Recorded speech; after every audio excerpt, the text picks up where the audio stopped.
Bom, gente, a gente vai dando sequência hoje. Hoje, precisamente, vai ser o nosso capítulo de número 4, caso de Vicente. A gente já sabe que Vicente é o único médico da equipe lá, do mentor, que eu esqueci o nome, vocês sabem que eu tenho dificuldade, né? O Aniceto. Então, o Vicente, ele vai dividir o alojamento dele com o André Luiz, e os dois são médicos, e eles vão iniciar um diálogo entre eles, natural, né? Mas antes disso, lembra que eu fiquei de passar para vocês essas definições novamente? Não sei se vocês estão todos lembrados da outra aula. São conceitos, são vocábulos que estão no Livro dos Médiuns, na segunda parte, na última, já é o último capítulo do livro, né? Que vão falar sobre conceitos de palavras, porque essas palavras são neologismos, palavras que foram criadas por Allan Kardec. E que são importantes nós sabermos qual é a definição e o entendimento delas, porque esse livro ele vai estar falando sobre os médiuns. A gente vai ver isso, que ele começa a falar isso no capítulo 5, que é o próximo que a gente vai fazer.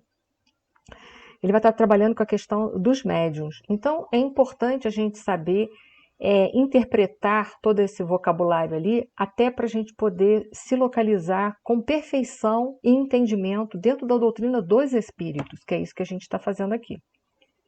Então, médium, a gente sabe que pelo conceito de Allan Kardec, todos nós somos médiuns, porque todos nós sentimos a presença dos espíritos em algum grau, em algum nível.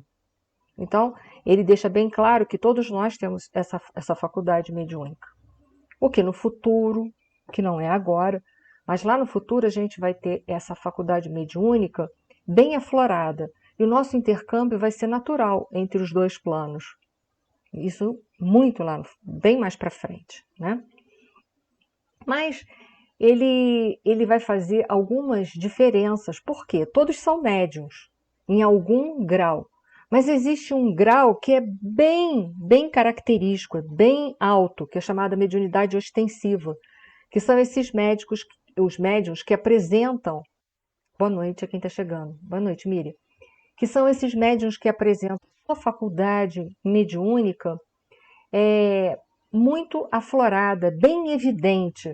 Um exemplo que a gente pode dar é o Chico Xavier, a psicografia mecânica, a incorporação, a vidência, etc. e tal. São faculdades muito claras. Por exemplo, nem toda pessoa tem essas faculdades, mas todos são médios. Mas para ele diferenciar aqueles cuja faculdade é muito ostensiva, muito caracterizada, muito forte, num nível bem explícito, claro, ele começa a fazer essa diferenciação no próprio livro dos médios, claro, porque ele lidou com médios que são ostensivos, senão a gente não teria hoje as obras que nós temos. Né? Todos somos médios, mas nem todo mundo se comunica com os espíritos com essa facilidade toda. Ele chamou, então, a esses médios cuja faculdade é muito ostensiva, ele disse que esses médiuns, eles têm a faculdade deles mediúnica. Poderia-se dizer que esses médiuns têm o mediumato. O que é o mediumato? É a missão de ser médium. Ou seja, ele ali já, né, no século XIX, ele já mostrava para a gente, ele já estava falando, que algumas pessoas já nascem, já têm no seu planejamento reencarnatório a missão de vir com a mediunidade. Tá bom? Mas eu hoje vou desmistificar também essa questão de missão. Que a gente acha que missão... Boa noite a todos que estão chegando. Que missão é essa coisa grandiosa, como, por exemplo, foi a vida do Chico Xavier, foi a vida, é a vida, né, do Divaldo Pereira Franco. Mas não, missão, ser pai e mãe é uma missão.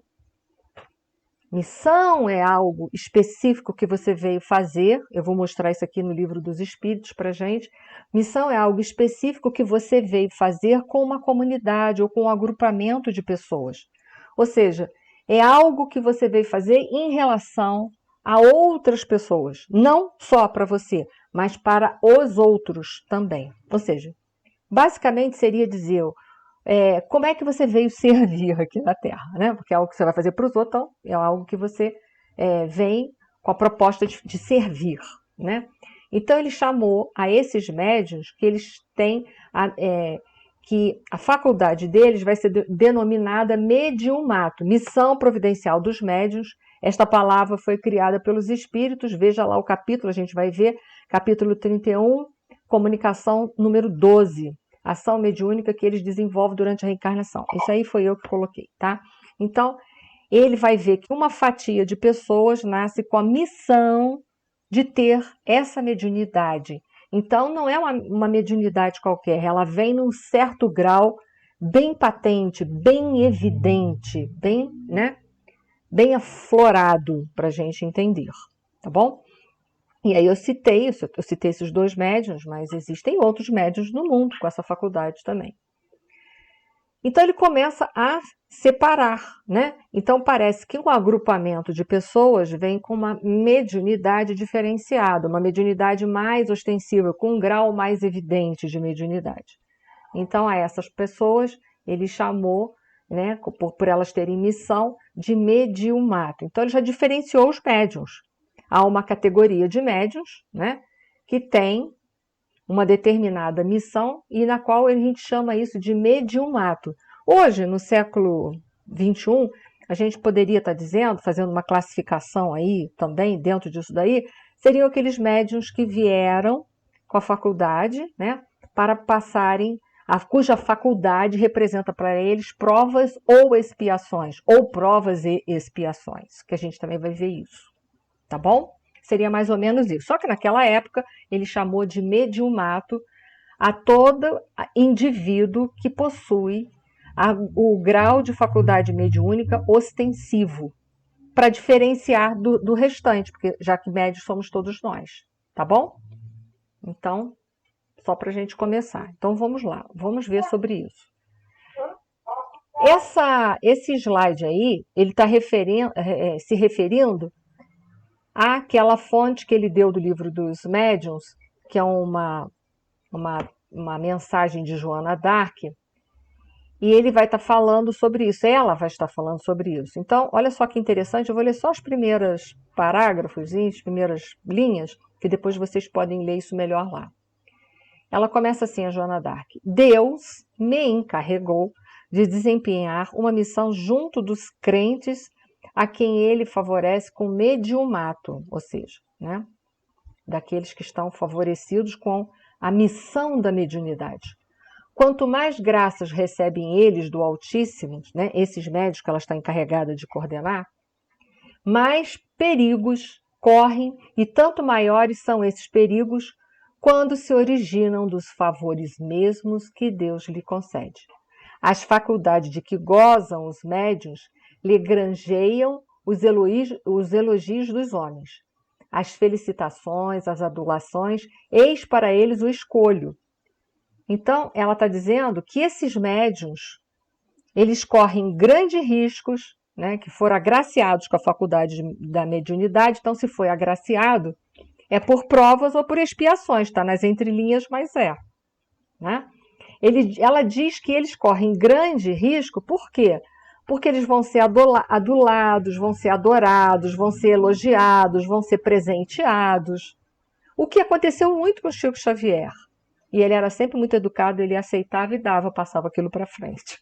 Né? Ele não tomava aquilo para ele como se ele merecesse porque ele estava exercendo a faculdade, não. Ele dava o exemplo para a gente, que a gente tem que entender que a faculdade é um meio da gente progredir, não é para a gente massagear o ego da gente.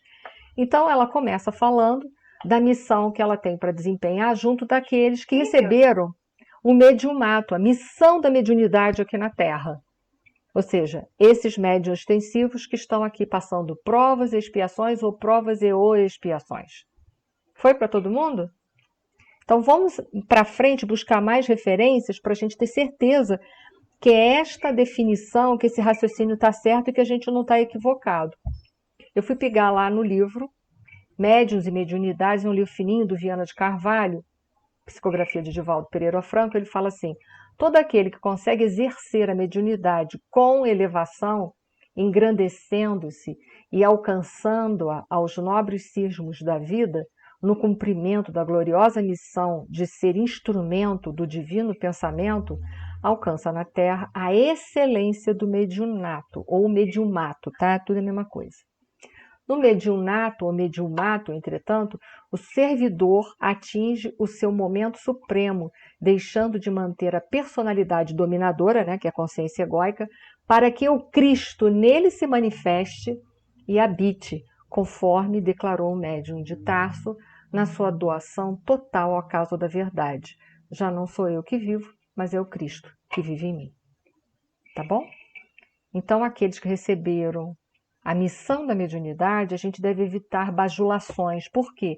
Porque eles podem fazer com que eles percam toda a oportunidade de estarem aqui reencarnados. Foi para todo mundo? Qualquer dúvida, então mais tarde a gente vai tirando. Livro dos Médiuns é só para reforçar o raciocínio, tá? Alguma outra coisa incube aos espíritos fazer que não seja melhorar-se pessoalmente? Perguntou Kardec. E ele diz, concorre para a harmonia do universo, executando as vontades de Deus, cujos ministros eles são. A vida espírita é uma ocupação contínua, mas que nada tem de penosa como a da vida da terra, porque não há a fadiga corporal nem as angústias das necessidades. Essa pergunta está englobada num item, num capítulo do Livro dos Médiuns, que vai falar sobre as ocupações e missões dos espíritos. Então, a espiritualidade, o que ela quer saber? Além de ocupações no plano espiritual, a gente tem mais do que ocupações? Sim, a gente tem mais. Ele está falando que temos mais alguma coisa. A gente está ali também para concorrer para a harmonia universal. E aí a gente já vai vendo mais para frente, ele vai falar das missões. Em que consistem as missões de que podem ser carregados espíritos errantes? Espírito errante não é aquele que erra não, tá, gente? É aquele que está na espiritualidade e que precisa reencarnar. Por exemplo, todos que estão na colônia Nosso Lar são espíritos errantes, precisam reencarnar ainda. Então, espíritos errantes é aqueles que estão na espiritualidade, como não é espírito puro, precisa reencarnar ainda. Só não precisa mais reencarnar quando atinge a categoria de espíritos puros, ok? Então, ele coloca assim, são tão variados que seria impossível descrevê-los, ou seja, as missões são tão variadas que seria impossível descrevê-las. Muitas há mesmo que não podeis compreender. Os espíritos executam as vontades de Deus e não vos é dado penetrar-lhes todos os desígnios. Aí ele continua ali uma nota. As missões dos espíritos têm sempre por objeto o bem. Então, ninguém vem com missão de fazer o mal, tá? Pelo amor de Deus. Ninguém reencarnou para fazer mal a ninguém. Não existe isso. Quando a gente prepara a nossa reencarnação, a gente é preparado para dar certo a reencarnação, para fazer o bem, para se pautar nas leis de Deus. Ninguém nasce para matar ninguém, ninguém nasce para fazer mal a ninguém. Quer como espíritos, quer como os homens, são incumbidos de auxiliar o progresso da humanidade, dos povos ou dos indivíduos, dentro de um círculo de ideias mais ou menos amplas, mais ou menos especiais, de preparar os caminhos para certos acontecimentos, de velar pela execução de determinadas coisas. Então, as missões são assim, são pequenas e grandes. Às vezes a missão que você tem é com um agrupamento familiar, é de ser pai e mãe, isso é missão. Mas às vezes a sua missão vai além. Ela vai num agrupamento, por exemplo, dentro de uma casa espírita, ou dentro de uma comunidade, dentro de um bairro, dentro de uma cidade inteira, ou dentro de um estado, ou dentro do mundo inteiro, depende da sua missão. Imagina a missão do Chico Xavier, não foi só com uma comunidade, pelo menos com um país inteiro chamado Brasil foi. Mas a causa dele era muito maior, era com a doutrina dos espíritos, que é um patrimônio da humanidade. Então, para dizer a verdade, a missão do Chico Xavier é muito maior até. Foi muito maior. Foi? Foi só para ir amarrando as ideias, tá? O importante é a gente amarrar. Para finalizar, a gente entender missão, prova e expiação, vamos lá. Missão pode ser resumida como um encargo, uma incumbência, que você pode ter com uma pessoa, um grupamento, uma cidade, enfim, um estado, um país ou o mundo inteiro. Prova, podemos dizer ser uma experiência, um ensaio, uma demonstração evidente, algo que você precisa ser testado para ver se você aprendeu. Expiação é o cumprimento de pena, consequente da prática de atos equivocados, ou no passado ou presentemente. A expiação serve sempre de prova ao espírito, mas nem sempre a prova é uma expiação, mas toda expiação é uma prova, tá bom? Isso está aí a fonte para vocês poderem, eu vou mandar os slides depois para vocês poderem confirmar se eu tirei de lá ou não. E aí sim a gente vai chegar no Vicente, a gente vai ver a personalidade do Vicente, a gente já sabe, a gente já vai começar a montar um pouco a história do Vicente. Vicente, segundo a descrição do próprio André Luiz, é uma pessoa calma, ele tem um olhar, ele passa um olhar inteligente, lúcido, ele irradia carinho e bondade, ele é uma pessoa que irradia sensatez, compreensão. Essa é a descrição do André Luiz. A gente já vai vendo que ele que não tinha muito contato com os outros, lembra? Que ele foi um médico mecânico, ele atendia maquinalmente as pessoas, né? Olhava para a pessoa como uma doença e não como um ser humano.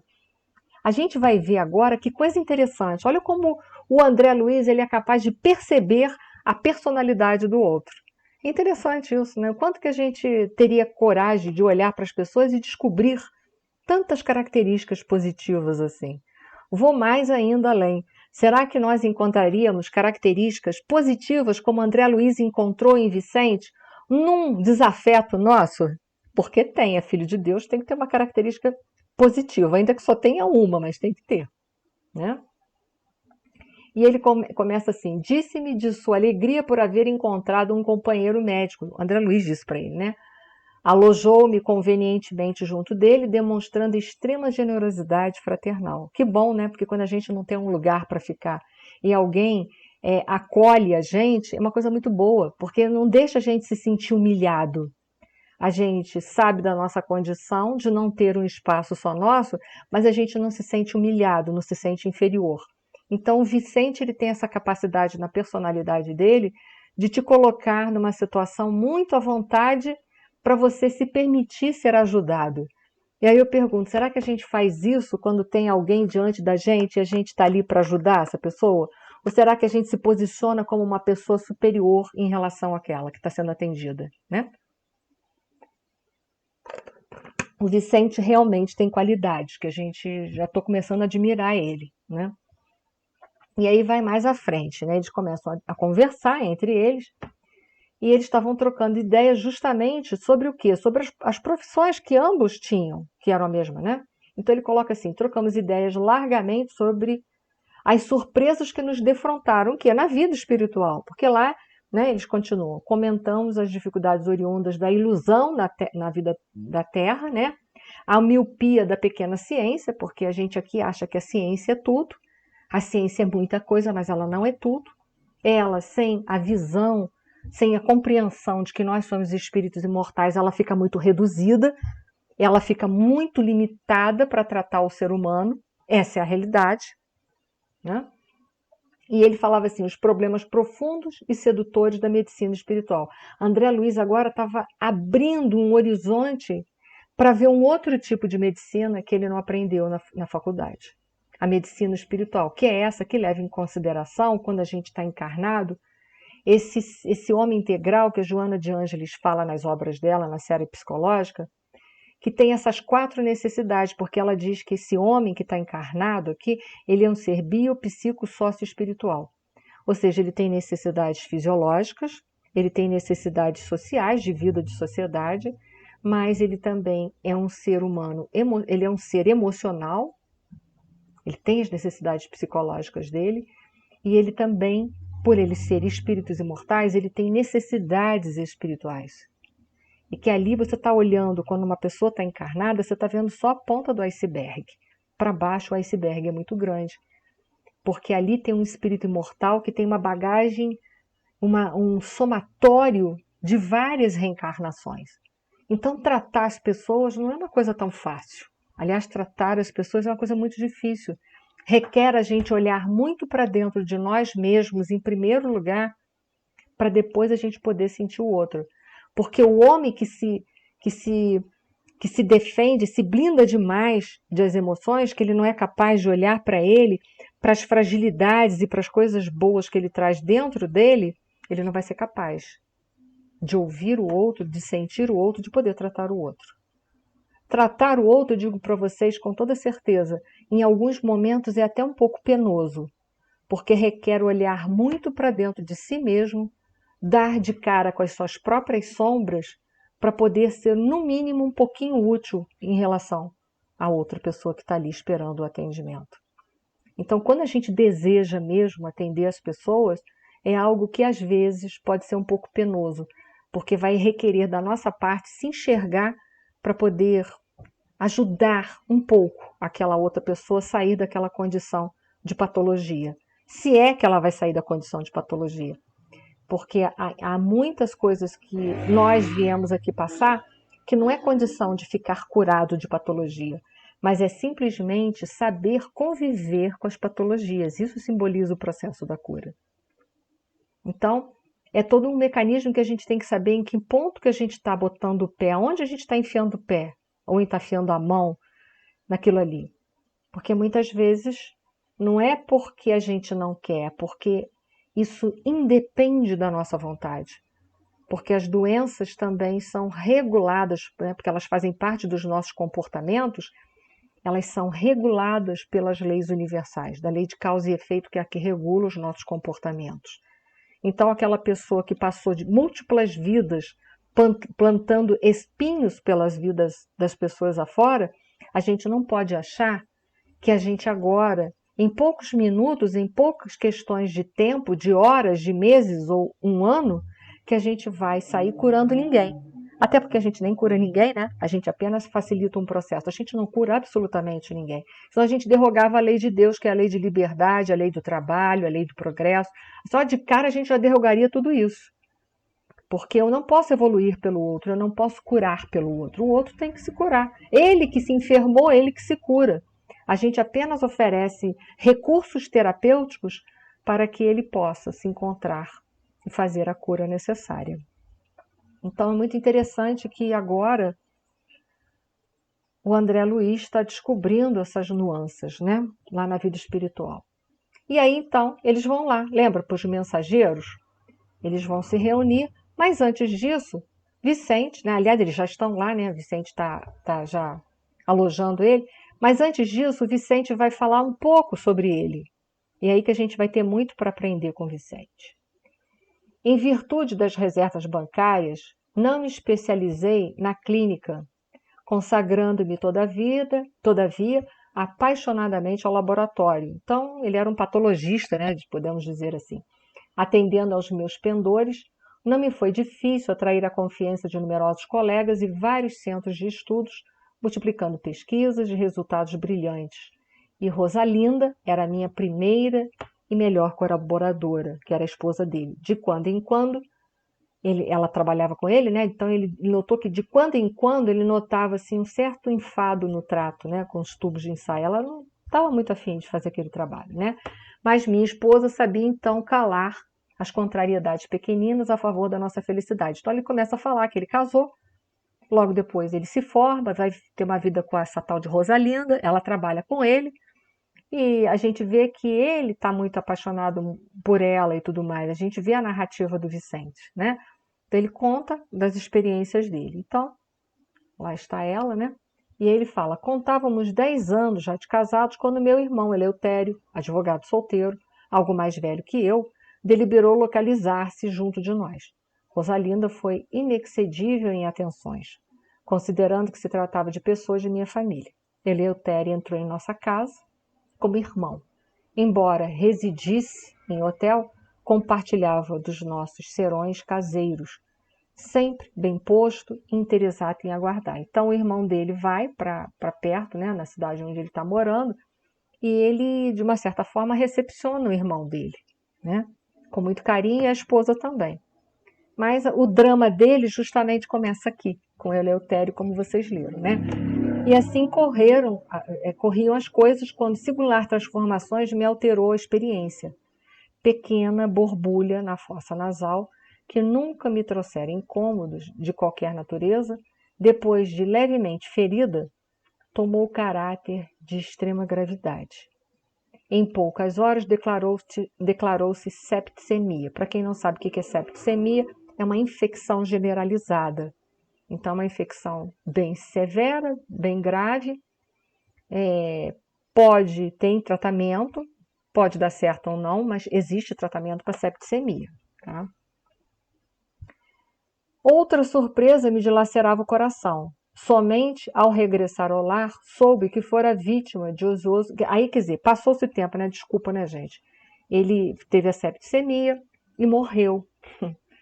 Eu achei que eu não ia colocar mais alguma coisa assim. Outra surpresa me dilacerava o coração. Somente ao regressar ao lar, soube que fora vítima de odioso crime. Meu próprio irmão inspirou a trama sutil e perversa. Minha mulher e ele apaixonaram-se perdidamente um pelo outro e cederam a tentações inferiores. Não havia que recorrer a divórcio, naquela época era muito comum, era muito ruim, era muito difícil. E mesmo que a legislação o facultasse, constituiria um escândalo o afastamento de Rosalinda para unir-se publicamente ao cunhado. Eleutério lembrou, porém, que possuíamos experiências de laboratório e sugeriu a Rosalinda a ideia de me aplicar em determinada cultura microbiana, ou seja, cultura microbiana, o micróbio pode ser bactéria, tá? Que ele mesmo se incumbira de obter, ele mesmo se incumbira de obter na primeira oportunidade. A pobre da companheira não vacilou e, valendo-se do meu sono descuidado, introduziu naquela minúscula espinha nasal algo ferida, o vírus destruidor, né? Então ela foi lá, ele tinha um ferimento no nariz e ela injetou, ela colocou, né, aquela cultura microbiana, provavelmente, foi uma bactéria, né? Por causa da septicemia, geralmente é bactéria. Ela colocou, só que era uma bactéria muito potente e a septicemia foi muito grave e ele não aguentou, ele veio a óbito. E aí, André Luiz fica estarrecido com a situação e ele pergunta, né, sobre eles, né, como estavam vivendo hoje, né, porque ele diz que ele já havia voltado, né. Rosalinda e Eleutério vivem aparentemente felizes, são excelentes materialistas, por enquanto, e gozam no mundo transitório grande fortuna moedada e alto conceito social. Mas e a justiça? Indagou-lo André Luiz. Né? A gente querendo, como sempre, fazer justiça com as próprias mãos, né? Assim, a pena de Talião, a nossa vingança. Nós ainda queremos se vingar daqueles que nos feriram. A gente não entende que a gente precisa dar a outra face. A outra face é ofertar ao outro uma outra forma de ver a vida, de comportar-se diante dos problemas, de comportar-se diante do mal humano. Mas, e por isso que André Luiz, né, perguntou, mas e a justiça? Né? Vai fazer nada? Porque ela matou ele, ela cometeu um homicídio. Né? Ora, André, esclareceu o amigo dele, né, o Vicente. Tudo vem a seu tempo, tanto no bem quanto no mal. Primeiro a semente, depois os frutos. É assim. Toda vez que a gente joga sementes na terra, se a gente está jogando boas sementes, nós vamos fatalmente colher o bem. Mas se a gente jogar o mal, fatalmente a gente colhe o mal.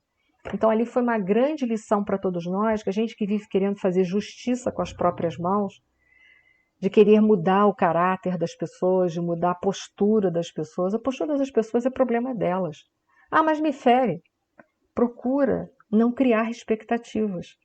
Porque a gente se fere, se magoa, se ressente em relação às pessoas, porque o nosso nível de expectativas em relação às pessoas são muito alto. O nosso nível egóico exige muito que a gente seja adorado, aceito, bajulado, querido. A gente precisa entender que amar significa viver, seguir o caminho em frente.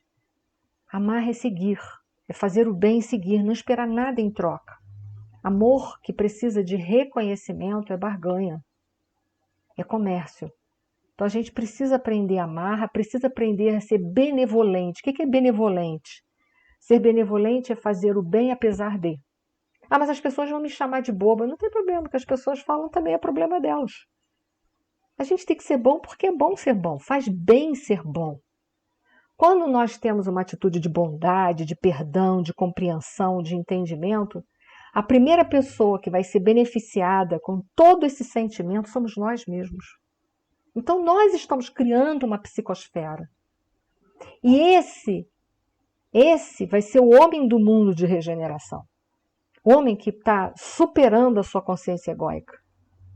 Que já não se deixa mais levar pelas suas mágoas, pelos seus ressentimentos, mas que tenta trabalhar o melhor dentro de si próprio.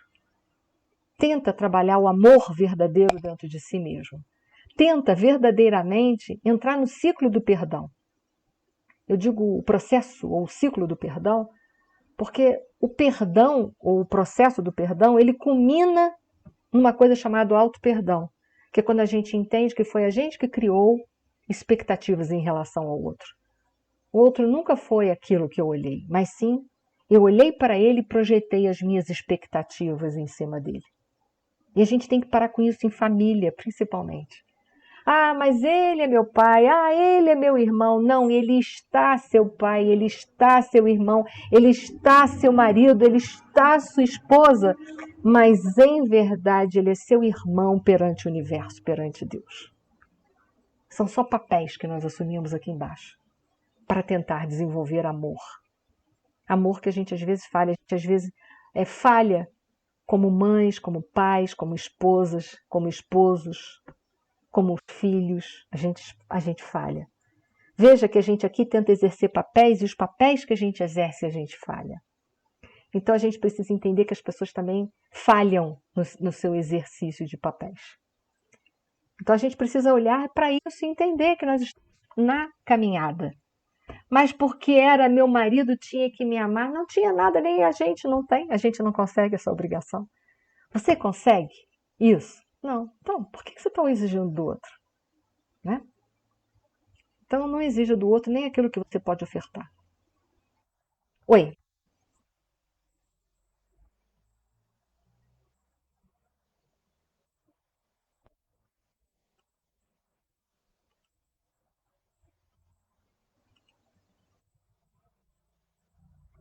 É natural.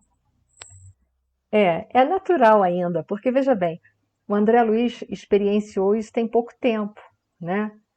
A gente, até a gente se desprender dessa mágoa, né, que é alimentada pela consciência egóica, não é fácil. Não é fácil. A gente se dá muita atenção, a gente acha que as pessoas têm que bajular muita gente, têm que amar muita gente, tem que fazer tudo o que a gente acha. A gente ainda é muito infantil. Né? Então a gente vê que é verdade isso que você está falando. Ele se apresenta muito como vítima. Mas será que a gente é vítima? É a pergunta, né? Né, Mirza? Há injustiças sociais, mas não há injustiçados, né? A Mirza que está aqui sabe disso, né? Então a gente tem que entender que a gente está dentro do contexto que é para ser.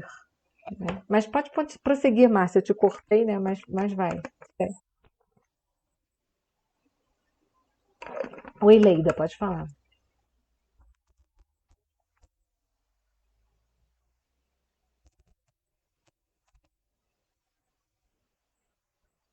Não fale. Pois é, não fale. A gente. É,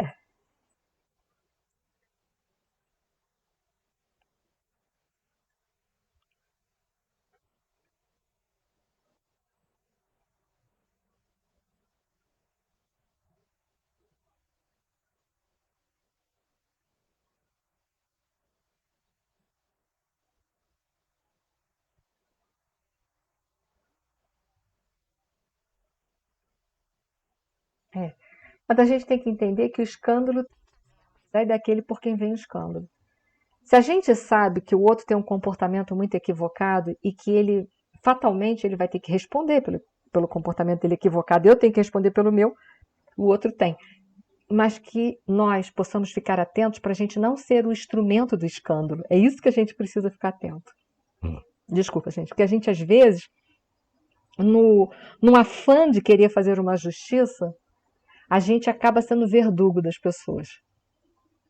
Deixa que Deus se encarrega de cada um de nós. Deixa Deus fazer isso. Deus sabe como é que precisa administrar todos os equívocos humanos. Ele sabe como fazer isso. Nós não. O nosso julgamento é falho porque a gente vê só uma fatia da situação. E Deus, ele vai ver isso de um outro ângulo. Ele vai ver a gente desde quando a gente foi criado até agora. É muito diferente. Por isso que a gente não está apto para fazer justiça, para corrigir ninguém. Apesar de que dá uma vontade, né? Tô com uma vontade de dizer meia dúzia de verdades para aquela pessoa. Guarda isso. Guarda as verdades para você se fortalecer. E deixa o outro para cargo de Deus resolver. Oi.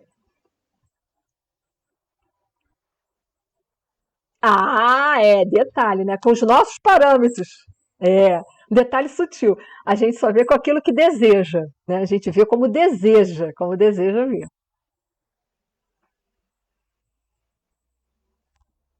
É, os antolhos. É, os antolhos. É.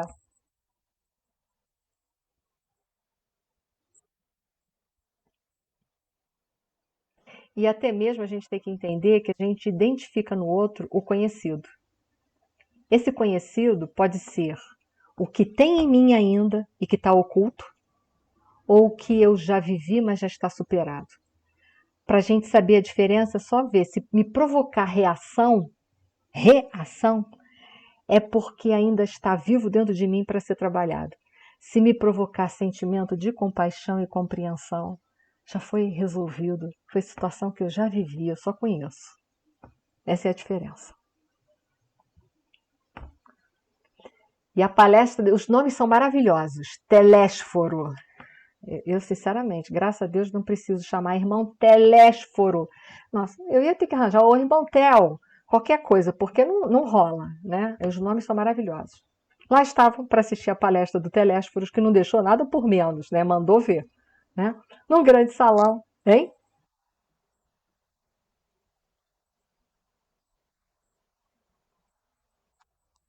Ah, tem, muito melhor.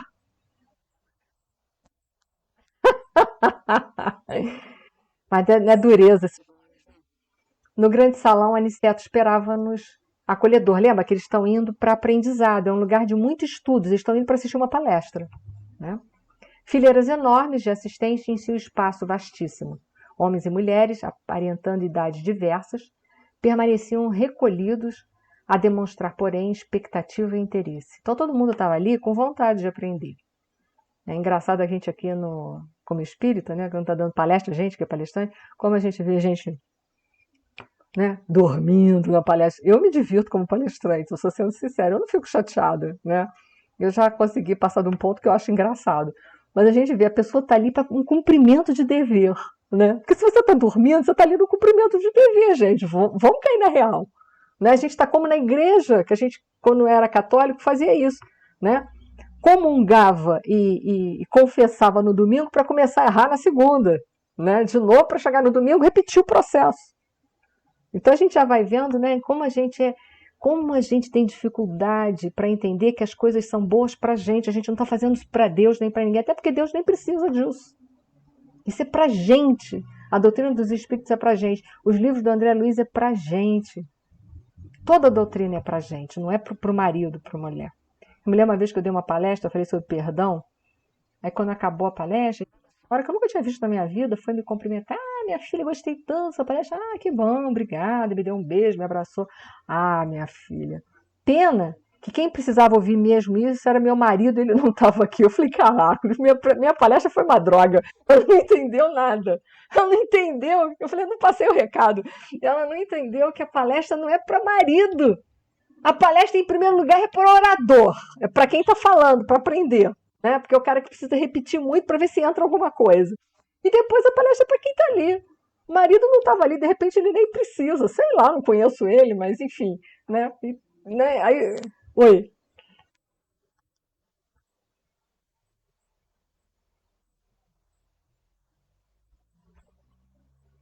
Ah, autoconhecimento pela técnica parda? Não, né? Deve ter sido. Não sei.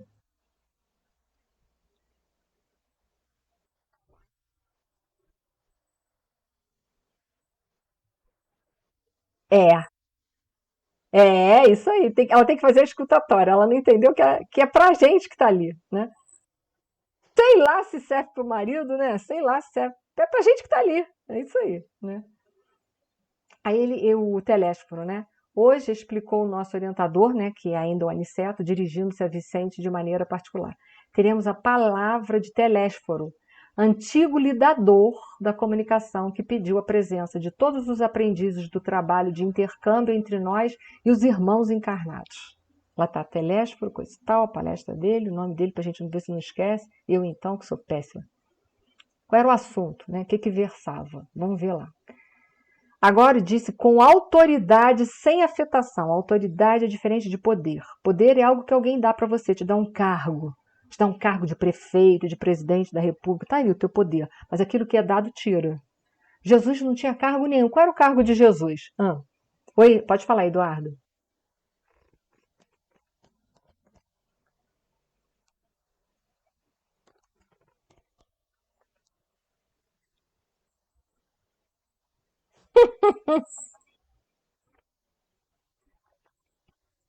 Ai, Jesus, tá. Essa linguagem mnemônica. Tá bom.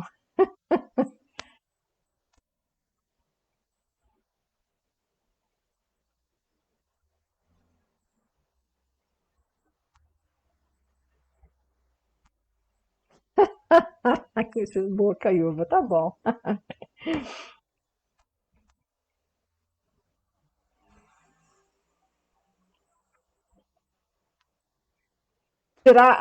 Tirar um pouco o peso, né? Então a gente vê que Jesus, qual era o cargo de Jesus? Oi?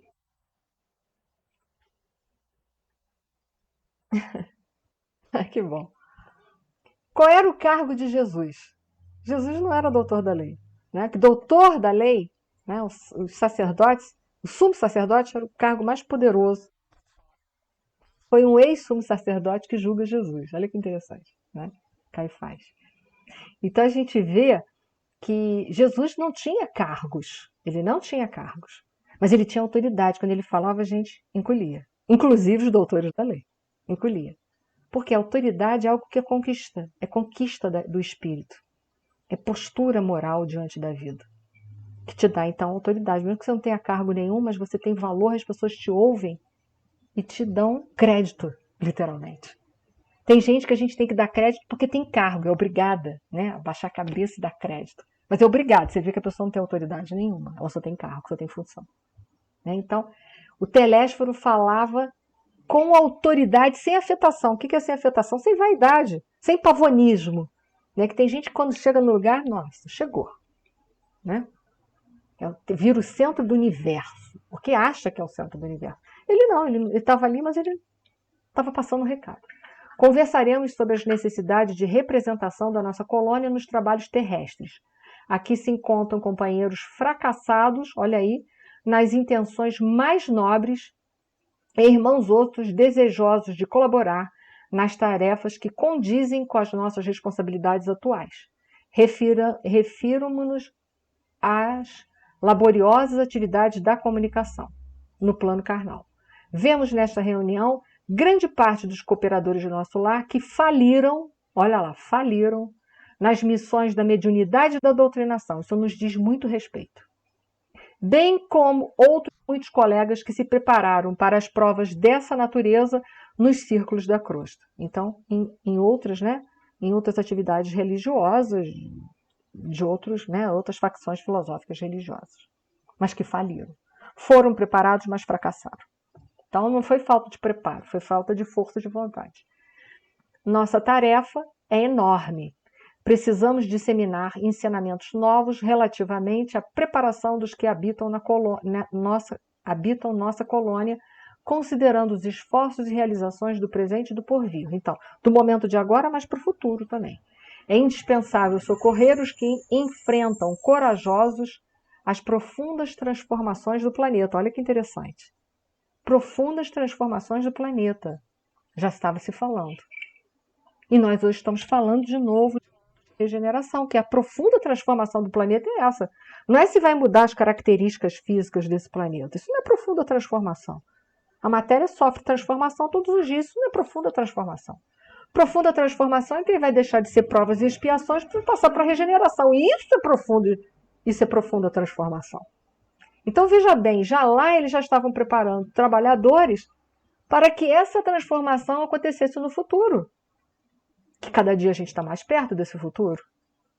Mas ainda assim, os que vieram fracassaram. E ele vai falar dos necessitados.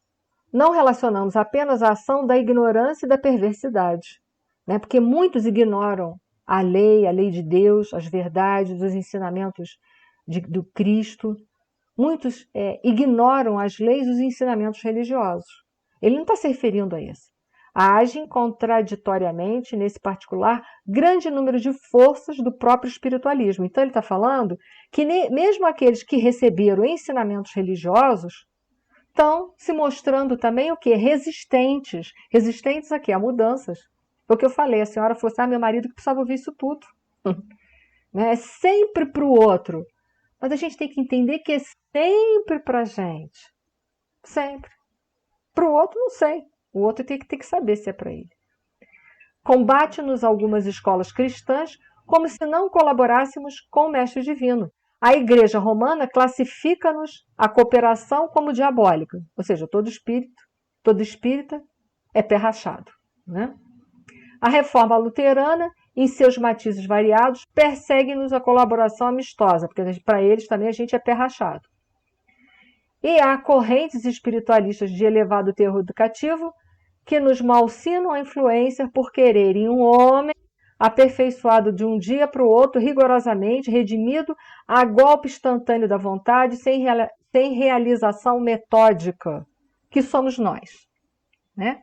A gente acha que o outro vai ficar transformado só porque já aprendeu a doutrina dos espíritos. E quantas pessoas eu conheço que entram na doutrina espírita, daqui a um ano fala assim, agora eu conheço o evangelho, eu já perdoei todo mundo. Gente, deve ser uma coisa mágica. Isso deve ser mágico. Me ensina essa mágica, que eu estou lutando com os meus diabos aqui dentro, só eu sei. Me ensina a mágica. Porque ele colocou ali, sem realização metódica. O que é realização metódica? Autoconhecimento e reforma íntima. Tentar botar em prática todos os dias, porque eles sabem que não é moleza. Para o nosso momento evolutivo, não. Aí tem gente que fala, só porque já leu o evangelho, pô, eu agora não tenho mais ninguém para perdoar. Pô, que maravilha! Já está espírito puro, né? Já pode desencarnar. Toda expressão religiosa é sagrada, então eles não desfazem de nenhuma religião. Então a gente também não deve desfazer. Né? Todo movimento superior da educação espiritual é santo em si mesmo. Então eles não desfazem. E ele dá uma advertência. Não podemos, porém, perder tempo no exame da teimosia alheia. Verdade. Para de perder tempo nisso e segue trabalhando.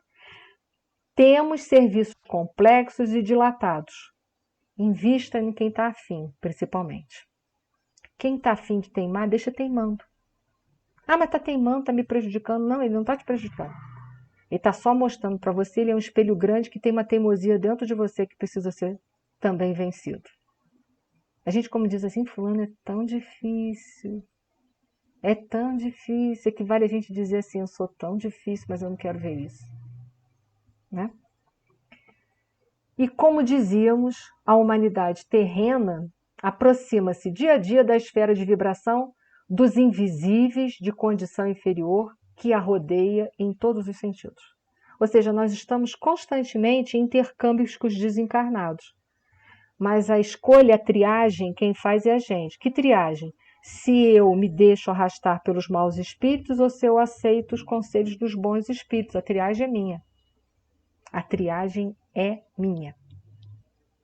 Triagem difícil de fazer, porque para fazer essa triagem tem que ter reforma íntima. Não é só querer, é fazer reforma. Problemas que eles vão ter que enfrentar, todos aqueles que querem trabalhar, né? E os problemas que vão ser enfrentados com relação à prática, né? da moral, dos ensinamentos de Deus, das suas leis. Os homicídios, né? Essas pessoas que você vai trabalhar. Os homicídios, os suicídios, as tragédias conjugais, os desastres dos sentimentos, as greves, das mais variadas, né? Os impulsos revolucionários da indisciplina, a sede da experimentação inferior, a inquietação sexual. Não é que sexo é pecado, não. A gente está falando do sexo sem regras, tá? A gente não está falando que sexo é pecado, não. As moléstias conhecidas, a loucura, invade os lares humanos. Não existe alguma preparação espiritual bastante para o conforto físico. Entretanto, esse conforto tende a aumentar naturalmente. O homem domina cada vez mais a paisagem exterior que lhe constitui moradia, embora não se conheça. É verdade. Hoje a gente goza de uma grande tecnologia, de um conforto material relativamente bom. E, no entanto, quem sou eu? Às voltas. Tanto é que o número de depressivos, de ansiosos, de suicídios e de etc e tal aumenta. Por quê? Porque a gente não sabe quem somos. Os problemas que eles vão enfrentar, dentre tudo, ele continua. A rigor também nós compreendemos que os serviços da comunicação no mundo deveriam realizar-se apenas no plano da inspiração divina, para os círculos terrenos, do superior para o inferior, mas como agir diante de milhões de enfermos e criminosos nas zonas invisíveis, nas zonas visíveis e invisíveis da experiência humana? Por que ele fala no plano de inspiração? Porque no futuro nós teremos essa colocação mediúnica que eu disse para vocês, nós teremos esse contato com naturalidade, nós não vamos precisar de médiuns ostensivos para isso, porque a nossa capacidade, a nossa faculdade mediúnica, como é a faculdade de ver, de ouvir, de falar e de sentir, ela também vai ser desenvolvida a ponto que nós vamos poder fazer por nós mesmos. O cego, ele precisa das nossas mãos muitas vezes para nós guiá-los. O surdo, ele vai precisar dos nossos sinais para compreender as coisas ao redor. Né? Porque aquele que está privado da audição, aquele que está privado da visão, mas nós hoje, nós que temos a visão e a audição razoável, nós mesmos podemos se servir dessa faculdade para resolver os nossos problemas. Mais tarde, a faculdade mediúnica também será como uma faculdade como outra qualquer. Né? Pelo simples culto externo, né, que é o que muita gente faz, como pretende a igreja de Roma, né? Ou seja, pelo simples culto externo, como pretende a igreja de Roma, né? Porque há muito desse culto exterior, a gente não está criticando só a igreja de Roma, mas a gente também pode criticar hoje também o movimento espírita. Vocês vão me desculpar, mas o choque com a mídia ainda está muito grande. Muita gente resiste em não querer estudar pela internet. Ah, Enir, mas quando é que a vida vai voltar ao normal? Não sei o que é normal. Normal é voltar ao velho, é isso? Eu faço a pergunta todos os dias, se o normal é voltar ao velho. Porque essa mudança da pandemia veio para nos ensinar uma série de coisas. Ensinou, a gente vai voltar tudo para trás de novo. Eu estou só fazendo uma reflexão, tá? Não cabe aqui, mas estou fazendo uma reflexão. Pelo ato de fé exclusivamente, como espera a reforma protestante. Por mera afirmação da vontade, conforme pontificam certas escolas espiritualistas, como nós temos que mudar a nossa vontade, fortalecer. Né? Não podemos, no entanto, circunscrever apreciações na visão unilateral do problema. O problema vai muito além. Precisamos de ajuda. Né? Mas ele diz que o problema se resolve quando teoria e prática forem o quê? Unidos, que é o nosso caso. Né? Concordamos que a reverência ao Pai, a fé e a vontade são expressões básicas da realização divina no homem, mas não podemos esquecer que o trabalho é necessidade fundamental de cada espírito. Por isso que Kardec disse, fora da caridade não havia transformação ou salvação. Ou seja, você pega a teoria e aplica através do servir, da caridade. Ah, então eu tenho que fazer caridade nas instituições religiosas? Se você tiver tempo, sim. Mas você deve fazer em primeiro lugar, vocês sabem aonde? Quem poderia se arriscar a me dizer onde é que tem que começar a caridade? Opa! Viva! Em casa, família! Né? Que é ali que a gente precisa servir. Precisa amar quando o outro menos merece. Precisa compreender quando o outro menos merece. É ali. Isso é um ato de quê? De caridade como entendia Jesus, questão 886, que vai dar para a gente o BIP, né? Benevolência para com todos, indulgências para com as imperfeições alheias, perdão das ofensas, não é isso? É isso aí. Então não é que a gente precisa escalar o Everest para conseguir ser salvo, não. A gente só precisa cumprir com as funções de família que são as mais árduas que tem. Né? Que outros irmãos nossos perseverem tão somente nas especulações teológicas, encaremos, porém, o serviço do Senhor como se faz indispensável. Ou seja, novamente ele reforça. Una teoria e prática. Prática onde? Onde é mais difícil, é em casa. Se você vencer os bichinhos de casa, você vence qualquer dinossauro Rex na rua. Qualquer. Entenda isso. Qualquer dinossauro Rex na rua. Requisitos para trabalhar o Cristo. A gente está terminando. Para consegui-lo, todavia, necessitamos de colaboradores fiéis, que não cogitem de condições, compensações e discussões. Né? A gente, quando trabalha, a gente põe condições, compensações e discussões. Mas ele diz, para trabalhar com ele, não pode exigir essas coisas. tem que seguir o caminho, né? Sem reclamar, mas que se interessem pela sublimidade do sacrifício e da renunciação com o Senhor. Quem não deseja servir, diz Telésforo, procure outros gênios de tarefa. Eu gosto desses mentores que eles são assim, ó, na bucha. Eles não fazem meio palavras. Eu gosto muito desses mentores. Quem não deseja servir, procure outros gêneros de tarefa. A comunicação não comporta perda de tempo nem experimentação doentia, sem grave prejuízo dos cooperadores incautos. Noutros ministérios, a designação de trabalhadores define com precisão todos os que colaboram com o Divino Mestre. Aqui, porém, acima de trabalhadores, precisamos de servidores que atendam à boa vontade. Então, não precisa só de gente para trabalhar, precisa de gente que queira servir. Para servir tem que ter sacrifício e renúncia. Sacrificar e renunciar o quê? Ao nosso ego. Ao nosso ego. Ter humildade. Difícil, né? Porque a gente não é humilde quando a gente tem vontade de falar meia dúzia de verdades. A gente não está sendo humilde. Né? A gente não é humilde quando a gente fala assim, ai meu Deus, eu não aguento mais. Até quando? Isso aí não é nada justo. Tá? Então foi, gente. Boa noite, Eduardo. Se livrou, mas na próxima prece é tua. A minha vingança há de lembrar.